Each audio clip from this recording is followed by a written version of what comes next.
नमस्कार साथियों, संस्कृति आईएएस के यूट्यूब चैनल पर आप सभी का स्वागत है। मैं हूं चंद्रशेखर। आज हम बात करने वाले हैं सीरिया के बारे में। दरअसल वहां से संबंधित अर्थात सीरिया से संबंधित यूनाइटेड नेशन ने एक सर्वे प्रकाशित किया है। उस सर्वे के मुताबिक वहां पर बड़े पैमाने पर डिफरेंट टाइप ऑफ डिसेबिलिटी देखने को मिल रही है। ये डिसेबिलिटी क्यों है, उसका कारण क्या है और उससे संबंधित और कौन कौन सी बातें हमें समझनी है या तथ्यों को समझना है, वो सभी आज के इस क्लास में हम समझने वाले हैं। तो चलिए इस सेशन की शुरुआत करते हैं। यहाँ पर देखें, सीरिया में विकलांगता का छिपा हुआ संकट। ये छिपा हुआ संकट क्या है, इसके बारे में हम समझने वाले हैं। तो यहाँ जो आप लोगों के प्रमाण के लिए ये प्रकाशित किया, मतलब यहाँ पर जो खबर प्रकाशित हुई है उसकी कटिंग यहाँ पर लगाई गई है। इंडियन एक्सप्रेस में प्रकाशित हुआ है। पूरा मामला क्या है, ये देख रहे हैं कि विध्वंस की वजह से, अर्थात जो युद्ध हुआ था उसकी वजह से विध्वंस ये हुआ है बड़े पैमाने पर सीरिया में। चर्चा में इसलिए है कि हालिया सर्वे प्रकाशित हुआ है और ये यूनाइटेड नेशन के द्वारा सर्वे किया गया है, जैसा कि मैंने पहले भी बताया। और इसमें ये कहा गया है कि अधिकांश आबादी वहाँ की विकलांगता से ग्रसित है और यह विकलांगता वैश्विक स्तर से ज़्यादा है। जो वैश्विक मानदंड बताया जाता है कि विश्व में इतनी विकलांगता है, उससे कहीं ज़्यादा है। जो कुल आबादी है अर्थात सीरिया की, उसमें 1/3 हिस्सा विकलांग है। साथ ही साथ यह भी कहा जा रहा है कि यह विकलांगता अलग अलग प्रकार की है। चाहे आप उसे फिजिकली कह सकते हैं, मेंटली कह सकते हैं, मनोसामाजिक कह सकते हैं, तो अलग अलग प्रकार की विकलांगता देखी जा रही है। और साथ ही साथ यहीं पर बात होगी कि ये जो सीरिया है, इसके आसपास वाले देश कौन से हैं, किन देशों से सीरिया घिरा हुआ है। तो मैपिंग सेक्शन में आप जब जाएंगे तो यहाँ पर आपको देखने को मिलेगा सबसे ऊपर इस हिस्से में टर्की आपको दिखाई देगा। टर्की के बाद इधर आपको इराक दिखाई देगा, यहाँ पर जॉर्डन दिखाई दे रहा है और इधर की तरफ आप देखेंगे तो मेडिटेरियन सी आपको दिखाई दे रहा है। ये यहाँ पर आपको लेबनान भी दिखाई दे रहा है। तो ये पूरा आपने सीरिया को देख लिया, सीरिया की अवस्थिति क्या है। सीरिया के बाद अब यहीं पर बात आती है कि इससे संबंधित और कौन कौन सी बातें हैं जो आपको समझनी है। सीरियाई जो युद्ध है यहाँ पर क्यों शुरू हुआ, उसके पीछे क्या क्या कारण थे, उनको समझना जरूरी है, तब हम विकलांगता की स्थिति को समझ पाएंगे। तो सीरियाई युद्ध इसलिए शुरू हुआ क्योंकि वहां पर जो शासन व्यवस्था है गणतंत्र है और गणतंत्र में जो वहां पर शासक थे, उन शासक के ही उत्तराधिकारी अर्थात उनके बेटे सत्ता में आए और वो अभी तक बने हुए हैं। हम बात कर रहे हैं बशर अल असद की। तो यहाँ क्या हुआ कि संघर्ष से पूर्व अर्थात जो सीरिया है वहां पर संघर्ष हुआ। संघर्ष से पहले की कुछ स्थितियां इस प्रकार थी कि वहां पर बड़े पैमाने पर बेरोजगारी व्याप्त थी।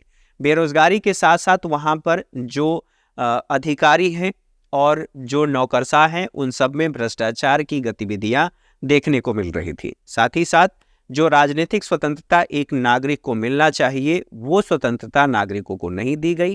साथ ही साथ यह भी कहा गया कि जब इसको लेकर के आंदोलन किया गया तो जनता का क्रूरतापूर्वक दमन कर दिया गया।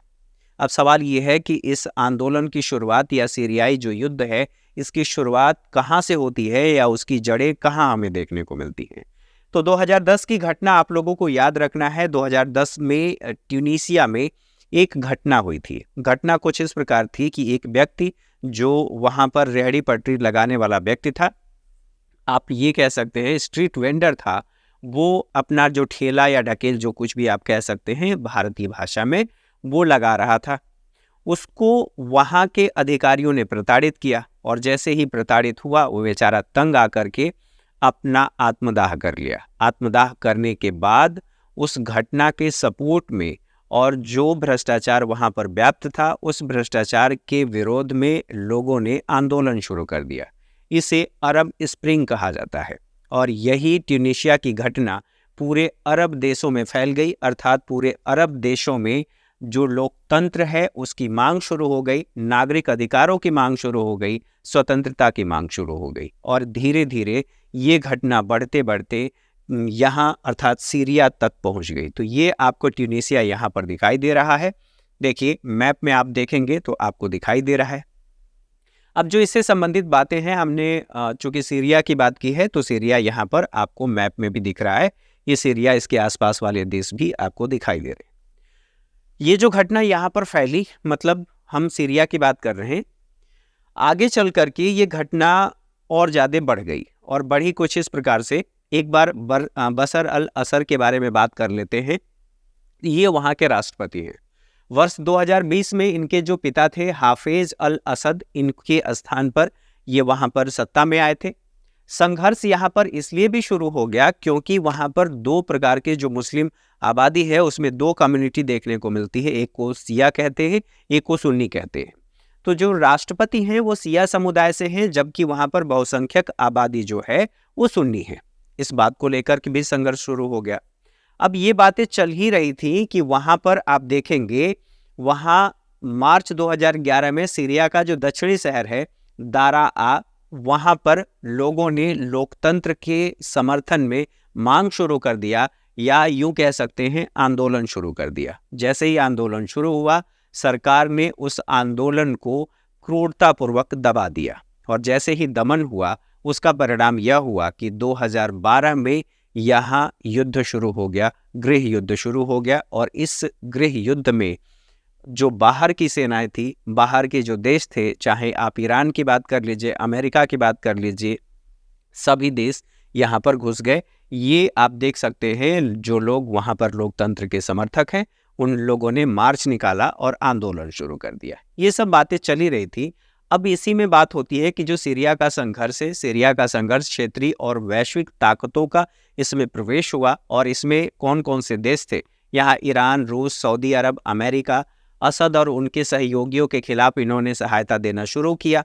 और सहायता देने के साथ साथ इसमें कौन कौन सी सहायता शामिल थी? तो न केवल सैन्य सहायता दी गई, बल्कि वित्तीय सहायता भी दी गई, राजनीतिक सहायता भी दी गई। परिणाम यह हुआ कि जो सीरिया है वो दुनिया के लिए एक शक्तिशाली युद्ध का केंद्र बन गया, और यहाँ पर व्यापक विध्वंस देखने को मिला, क्योंकि अलग अलग सेनाएं एक दूसरे के खिलाफ यहाँ पर युद्ध कर रही थी। आज भी सीरिया की स्थिति काफ़ी कुछ पहले से तो सुधर गया है, लेकिन बहुत ही भयानक स्थिति आज भी देखने को मिलता है, जो आपने फर्स्ट पेज पर वहाँ पर बिल्डिंगों की हालत देखी है। तो ये स्थिति देखने को मिली। अब जो युद्ध स्थल के रूप में ये बदल गया था, स्वाभाविक सी बात है उसका परिणाम जनता पर होगा। अब इसी युद्ध के परिणाम स्वरूप जो सीरिया में विकलांगता है, उसके जो आंकड़े हैं, ये बताया जाता है कि 28% आबादी विकलांगता से पीड़ित है। और ये जो आंकड़ा है ये यूनाइटेड नेशन के द्वारा वर्ष 2021 में प्रकाशित किया गया था, अर्थात वर्ष 2021 में इस पर अध्ययन किया गया था, और उसी अध्ययन के आंकड़े अभी प्रकाशित किए गए हैं। तो ये आप देख सकते हैं अलग अलग तरह की विकलांगता। उत्तरी सीरिया की बात करें तो उत्तरी सीरिया में संख्या इसकी अधिक है, अर्थात विकलांगता की संख्या अधिक है। यूनाइटेड नेशन ये बताता है कि जो पूर्वोत्तर सीरिया है वहाँ पर 37% विकलांगता है, लोग विकलांगता से पीड़ित हैं। भारत में इसे दिव्यांग कहा जाता है, वहाँ के स्तर पर आप विकलांगता कह सकते हैं। प्रतिशत की बात करें तो वैश्विक औसत से जो सीरिया में विकलांगता है वो 2 गुना ज़्यादा है। तो आप इसी से अंदाज़ा लगा सकते हैं कि मामला कितना गंभीर है।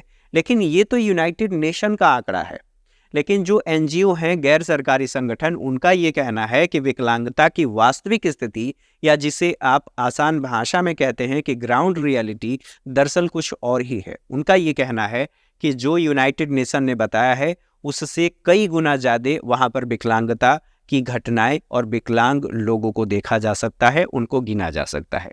और उनका यह भी कहना है कि दरअसल जो यूनाइटेड नेशन ने यहाँ अध्ययन किया और सर्वेक्षण प्रकाशित किया, उनकी पद्धति ही गलत थी। अब सवाल यह है कि पद्धति क्यों गलत थी? तो पद्धति इसलिए गलत थी क्योंकि उन्होंने केवल फिजिकली डैमेज को लिया है, कि युद्ध हुआ, किसी व्यक्ति को गोली लगी, या कोई व्यक्ति किसी बिल्डिंग में फंस गया, या कोई भी ऐसी घटना, बम गिरा या कुछ भी ऐसी हुई जिसकी वजह से वो विकलांग हो गया, हाथ पैर या कुछ भी। लेकिन यहाँ पर जो मानसिक स्वास्थ्य है या मनोसामाजिक स्थिति है या विकलांगता है, उस युद्ध का किसी व्यक्ति के ज़हन पर क्या प्रभाव पड़ा, इसको शामिल नहीं किया गया। तो जब हम सभी प्रकार की विकलांगता को शामिल करेंगे तो इनका कहना है, कुछ एनजीओ जो वहाँ पर अध्ययन किए हैं, वो आंकड़ा जो यूनाइटेड नेशन बताया है 2021 में अध्ययन करके, दरअसल उससे कहीं ज़्यादा है। तो आप स्थिति देख सकते हैं, मनोसामाजिक या मानसिक स्थिति। साथ ही साथ ये जो आप मैप देख रहे हैं, इस मैप के आधार पर ही आप समझ सकते हैं कि कितना बड़ा विध्वंसक युद्ध रहा होगा। यहाँ से यह भी बताया गया है कि यहाँ से लोगों ने पलायन भी किया है, और पलायन ऐसे किया है, जब वो युद्ध हुआ तो वहाँ से बहुत से लोग अलग अलग देशों में गए थे इसी युद्ध की वजह से। तो जब युद्ध हुआ है, होता है, तो पलायन भी होता है, पलायन की घटनाएं बढ़ती हैं। तो आप देख सकते हैं टर्की में इतने लोग गए हैं, इराक में इतने लोग गए हैं, जॉर्डन में इतने लोग गए हैं, यहाँ पर इजिप्ट में आपको दिखाई देगा इतने लोग गए हैं, और जो नॉर्थ अफ्रीकन कंट्रीज़ हैं वहाँ पर इतने लोग भाग करके गए थे अपना देश छोड़ करके। लेबनान में आप देखेंगे इतने लोग गए हैं। तो वहाँ पर ऐसी स्थिति हो गई है, और ऐसी स्थिति हो गई थी, अभी पहले की अपेक्षा काफ़ी कह सकते हैं कि स्थितियाँ सामान्य हैं, कि लोग वहाँ से अपना घर बार छोड़ करके भागने के लिए मजबूर हुए थे।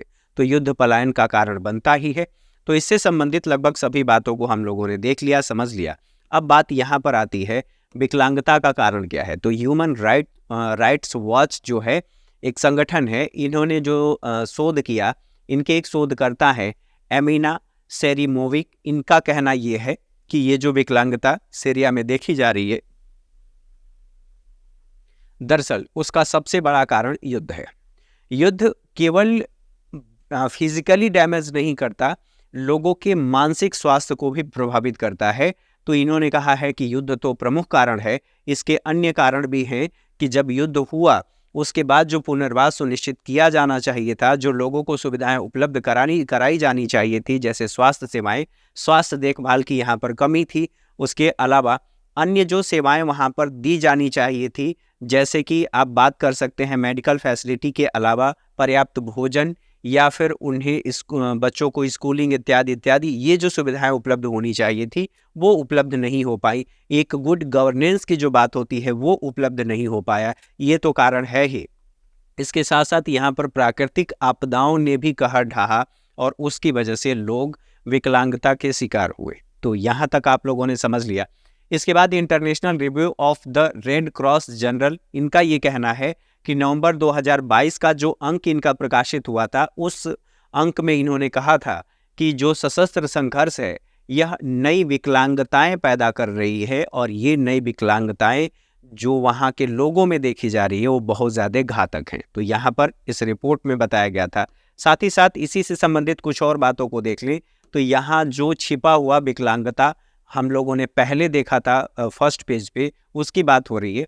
विकलांगता आप समझ रहे हैं कि किसी कार्य को करने में असमर्थता, जो एक व्यक्ति सामान्य व्यक्ति कर सकता है, उसी कार्य को जो डिफरेंटली एबल व्यक्ति है या फिजिकली चैलेंज्ड व्यक्ति है वो दूसरे तरीके से करता है, लेकिन उसको कहा जाता है कि ही इज़ नॉट डिसेबल, वो डिफरेंट टाइप ऑफ एबल, वो दूसरे तरीके से उस कार्य को कर सकता है। तो आप ऐसे कह सकते हैं कि ये विकलांगता है, भारत में दिव्यांगता है।